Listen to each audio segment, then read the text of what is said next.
네, 췌장암과 또 췌장 건강에 대한 궁금증 질문 있습니다. 통해서 알아봤는데요. 네.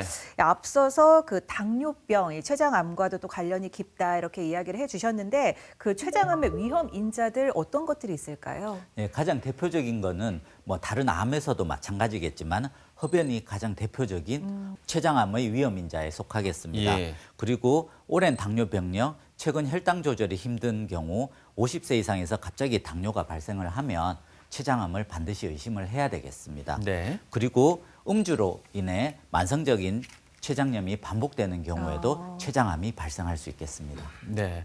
말씀하시면서 만성 췌장염의 반복이 췌장암으로의 어떤 위험 인자가 될 수 있다는 말씀 주셨습니다. 반대로 급성 췌장염도 있을까요?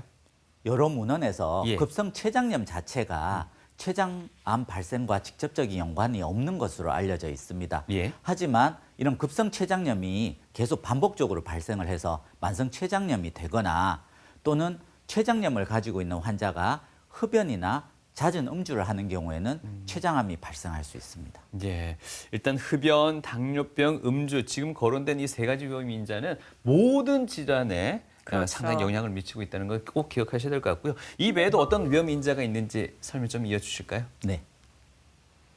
이외에도 나이가 네. 증가함에 따라서 췌장암이 증가하는 것이 있습니다. 앞에서 70대 보여드렸다시피 이상. 예, 고령에서 췌장암이 많이 발생하는 이유가 되겠습니다. 그리고 비만이나 과다한 육류 섭취와 같은 식습관 그리고 유전적 요인이 췌장암의 위험 인자로 알려져 있습니다. 네, 아무래도 좀 유전적으로 가족분들 중에 누군가가 췌장암으로 고생을 하셨다면은 참 불안해질 수밖에 없을 것 그렇죠. 같습니다. 더 이제 예방에 신경을 쓸 텐데 요즘은 또 유전력도 그렇지만 가족력에 대한 이야기도 참 많이 있더라고요. 가족력과 유전 어떤 차이를 두고 봐야 될까요?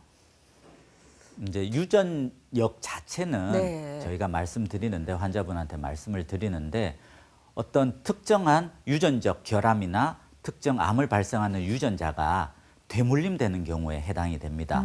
그리고 가족력은 이러한 유전적 소인 이외에 환경적 요인이 합쳐져서 진 경우를 말하는 것으로서 유전력보다는 좀 더 포괄적인 개념이 되겠습니다. 네. 대표적인 예로 이제 직계 가족 중에서 2명 이상이 발생한 경우를 저희가 가족성 췌장염이라고 말을 합니다. 네.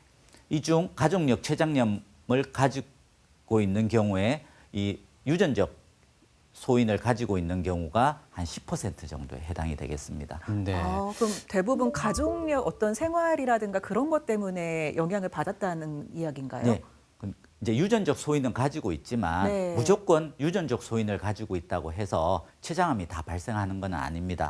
하지만 일반인들에 비해서 췌장암 발생 빈도가 매우 높기 때문에 특히 앞에서 말씀드렸던 흡연, 음주, 여러한 식습관 등으로 인해서 췌장암이 많이 발생할 수 있기 때문에 이러한 유전적 소인을 가지고 계신 분들은 더욱더 조심을 해야 될 것 같습니다. 네.